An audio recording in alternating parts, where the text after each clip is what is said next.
weeks later. So that's what he remembers. So 5.5 weeks you were at intensive care at Erlanger. Yes, sir.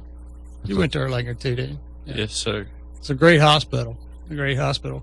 Yeah. I know probably they've told you what happened to you, but if you want, I'll let your dad just kind of walk us through. Or do you want to tell it? I mean, I know what happened, so I can Tell tell us. about that. Well, I broke my tib, my fib, and my ankle bone in my right leg, and then I fractured the back of my skull, and I had a, what was that, C1? They said he had a C1 fracture also. And then one day they took me back again, and they went to go look at the C1 fracture, and they said they couldn't find it. Maybe they just saw it was messed up or something. Then they took me back a third time, and it wasn't there again. And that would have really probably paralyzed me for the rest of my life if it was still. And so, I mean, God started off right in the beginning with me, and then my foot.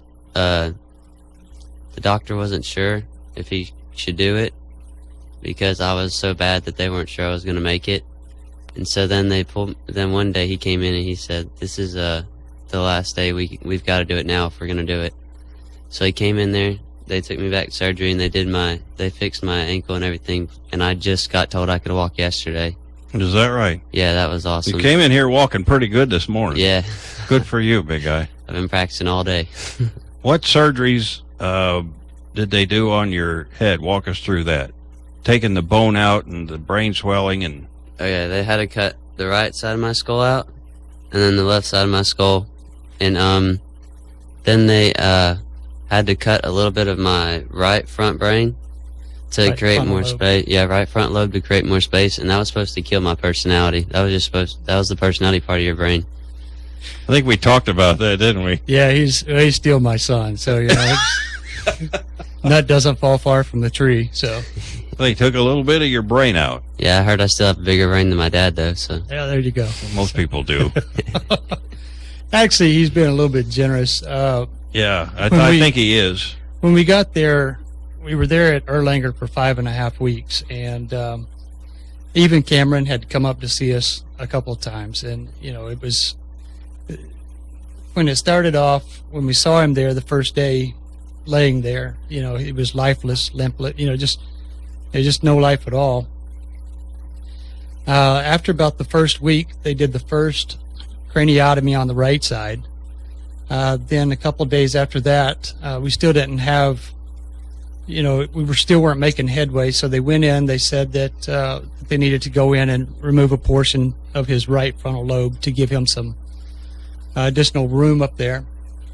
That didn't work. So Dr. Baum came in and told him, said, "Okay, Tanner, you've got me 2 times. And so the third time he came in, he removed the left side of his cranium. And at that point, God moved in and really helped us. And I really think for both of these guys, you really can't explain what's happened to them if you take God out of it. And, I can see in both of their lives, and I'm sure in their parents' lives, that their whole observation of life in general changes whenever you go through this. And but for 5.5 weeks for us, I'm not sure how long Cameron was there, but for us, for 5.5 weeks, it was touch and go. You came up, and it was several times that it really looked like Tanner wasn't going to make it.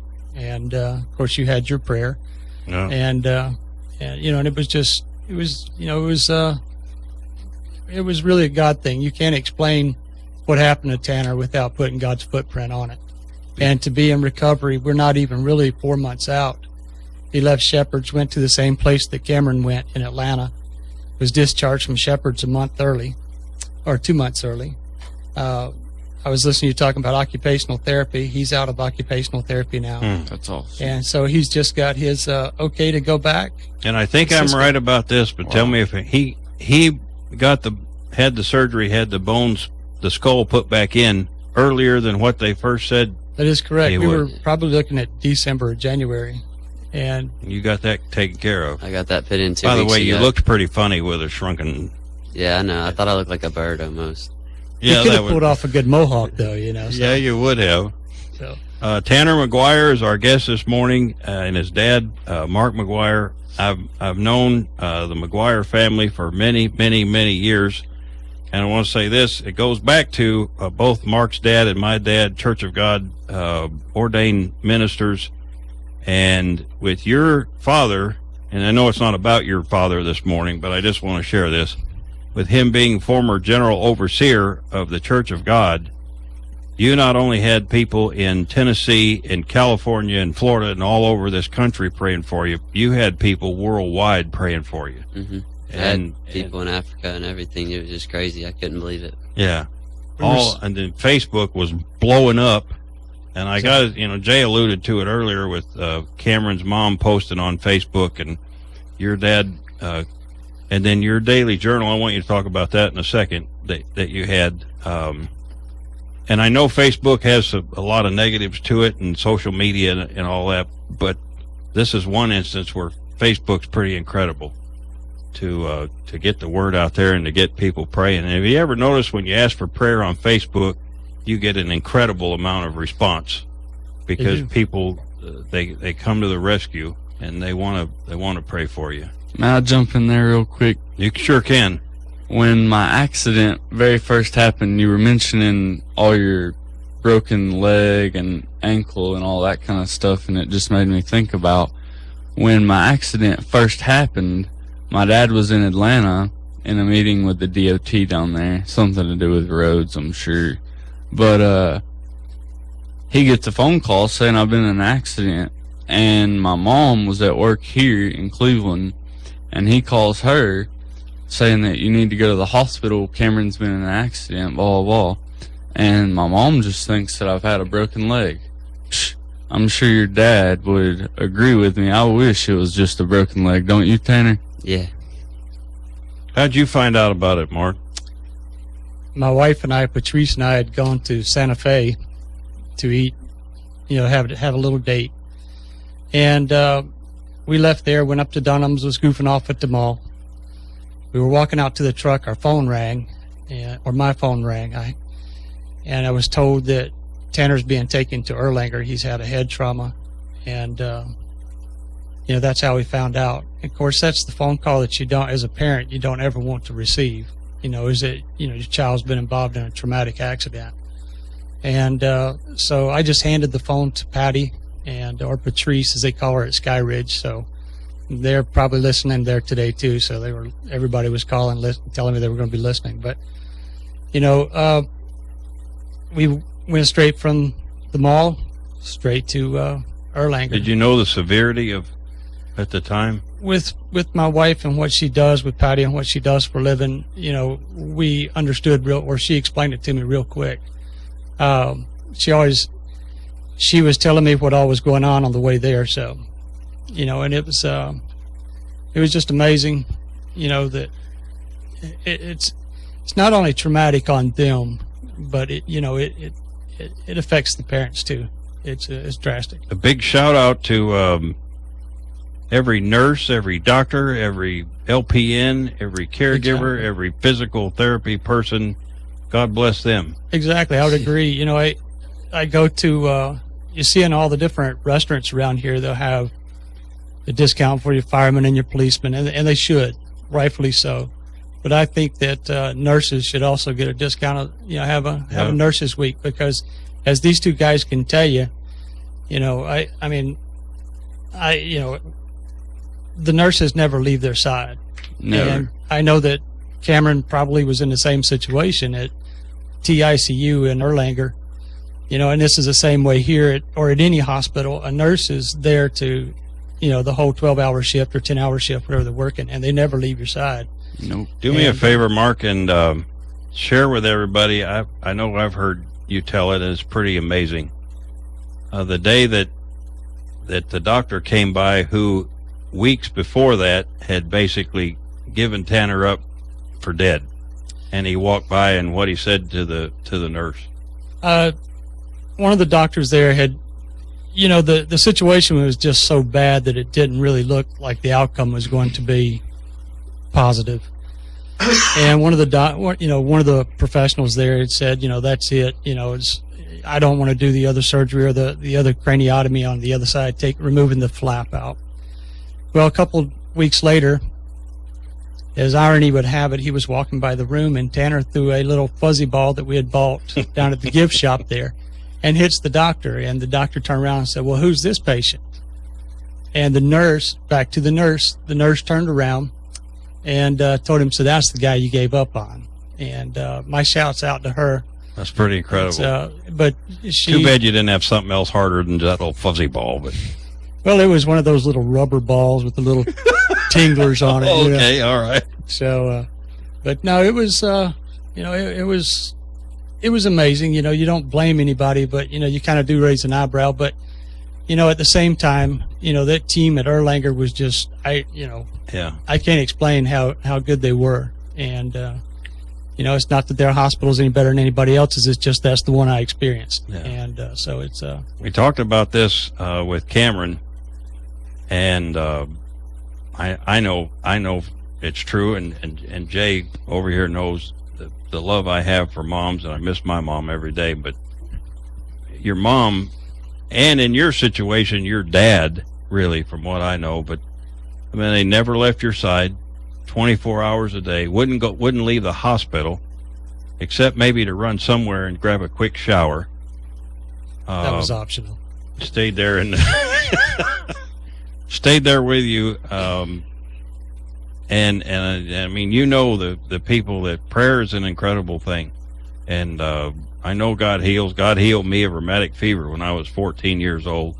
And I know both of you young men are incredible miracles of God's work, and all the prayers that people gave up for you and still are giving up for you. What is your hardest things right now that you're having to deal with, Tanner?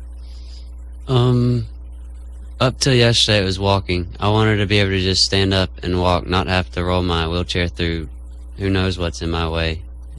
I just finally, whenever they said that, I was so excited, because I was like, I just stood up and pushed my wheelchair out of the doctor's office and walked over to the other doctor's office that did the flaps to my head. I walked over there. He pulled the staples out. He went ahead and pulled the staples out too, and then I noticed you got them out there. Yeah, I got them out. Everything happened yesterday. Oh wow! Instead of somebody pushing him in the wheelchair, he's pushing the wheelchair. That's pretty neat. Yeah, I was so excited when the doctor they make said, newer phones now. They've got i5 and i6 and all. This is actually a 5. It is? Yeah. Oh, I've got the new i10. You be quiet. Some of us have to work for a living. You've had your part. Are you still having to do some therapy? And yes, they discontinued therapy for that surgery that I had to do with getting the flaps back in my head. So they discontinued it until the doctor gave them word that I could go back. But I was doing it before at Siskin also, like Cameron was. And that's where I'm going to start back up again. They have a really good place there here in Cleveland. It's pretty nice. Anything else you want to say, Cameron? There was something I want to jump in there and say. Tanner mentioned how God was there for him from square one till now. God has been right by his side. And I want to tell a little bit about how God has been right by my side since square one. And that is like I said, mentioned earlier, that junky Ford ambulance broke down. Easy now. And, good morning to everyone at Larry Hill Ford right now who might be listening. But, the ambulance stopped, and they were waiting on the second ambulance to show up. And luckily, God sent 2 doctors by that ambulance that noticed the ambulance, something was mechanically wrong, and so they stopped by to help the paramedics take care of me and whatnot. But it was just God who sent those 2 doctors there, and one of them, I know that, I'm not going to mention his name, but I know that he runs the hospital, I want to say, at Erlanger. And I'm not sure, I can't remember the name of the other one, or where he worked at, or what kind of doctor he was, but luckily God sent those 2 doctors by and stopped to help take care of me. Cameron's not going to fill up any more tires with air. Will you ever ride in the back of a pickup truck again? I hope not. Well, Dad doesn't want me to, that's for sure. Nobody wants you to. Just say no. No. We're going to start this Just Say No campaign again today. Tanner, do you have any? I've asked Jay to come and close us out this morning. Appreciate every one of you coming in. And again, thanks to Cameron for coming up with the idea. And it just led into a great Thanksgiving season, and it's Thanksgiving next week. And I can't think of two individuals that have more to be thankful for this morning than you guys. Do you have anything you'd like to say in closing? Thank you for all the prayers and everybody that never gave up on me and kept coming back and visiting me and praying for me and everything. And a lot of people prayed for you, and a lot of people have their different ways of praying. And I thought about this earlier, and I don't want to share because it's personal to me, but your dad knows, your grandfather knows, and everybody has their way of praying, and I had my way of praying. And it's the only way I knew to talk to God that day, because I think you texted me, and you said it's pretty much over. They've done everything they can do, and that was right before the doctor came back and said, I'm going to open up the other side. And then it seemed like after that happened.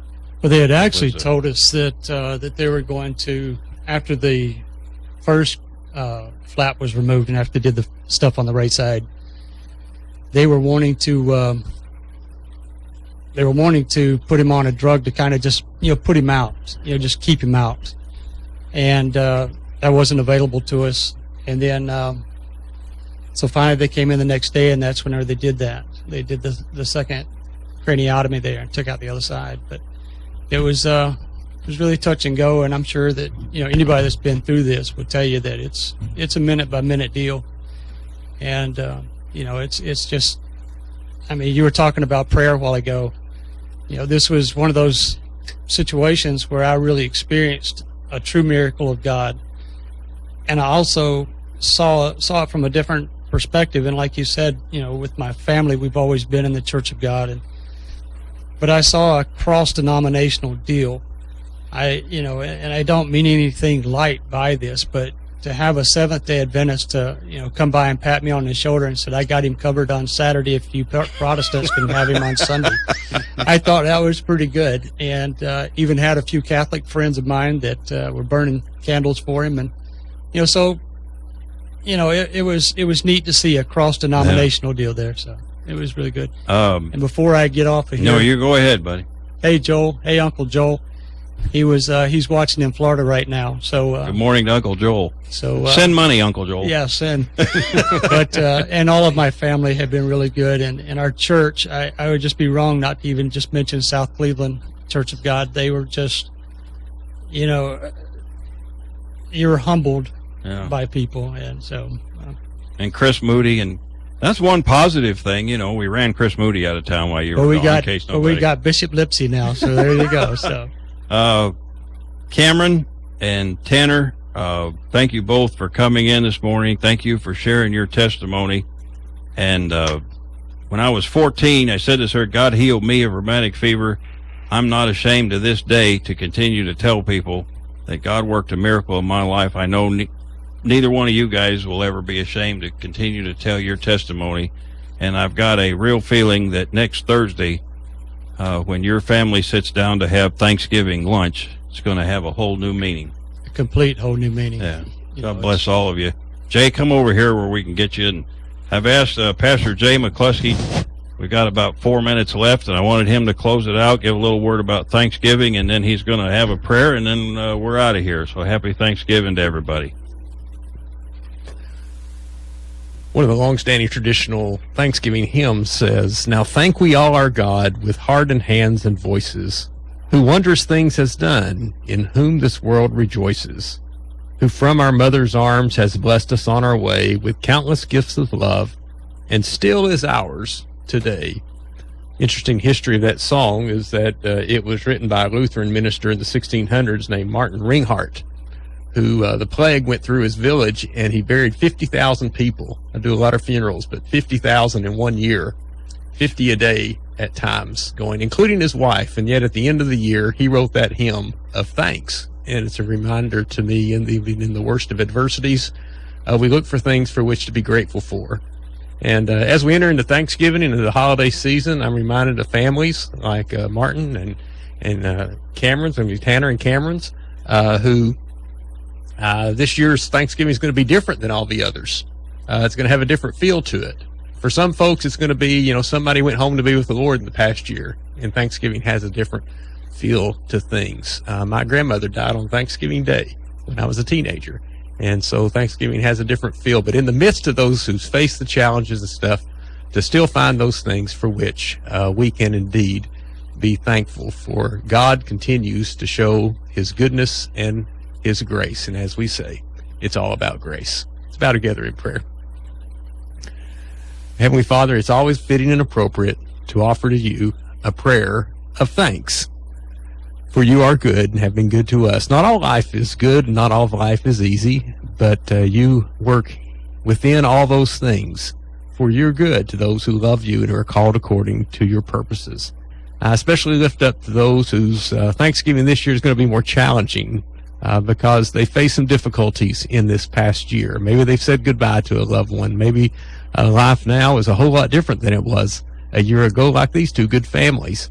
And yet in the midst of this, to see your hand at work and to acknowledge that there is a great power who loves us unconditionally, that is serving and behind the world, gives us comfort and gives us strength.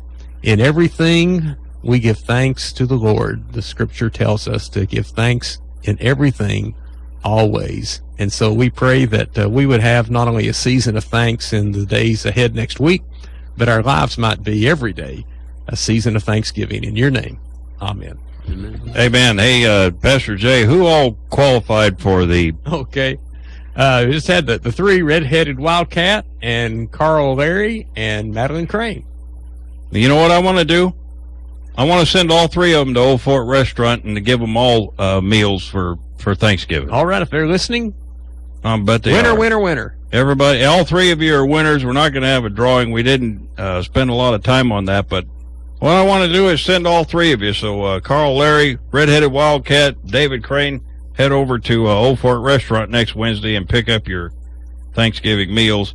Once again, special thank you to Rick Norton this morning for his time, to Cameron Touchstone, to Tanner McGuire and Mark McGuire for coming in and sharing their testimonies. Have a incredible Thanksgiving, ladies and gentlemen, and I'll see you back here maybe next Friday. We'll see if Jay feels like coming in. God bless you. God bless Cleveland, Tennessee, and God bless America. I'm gonna keep on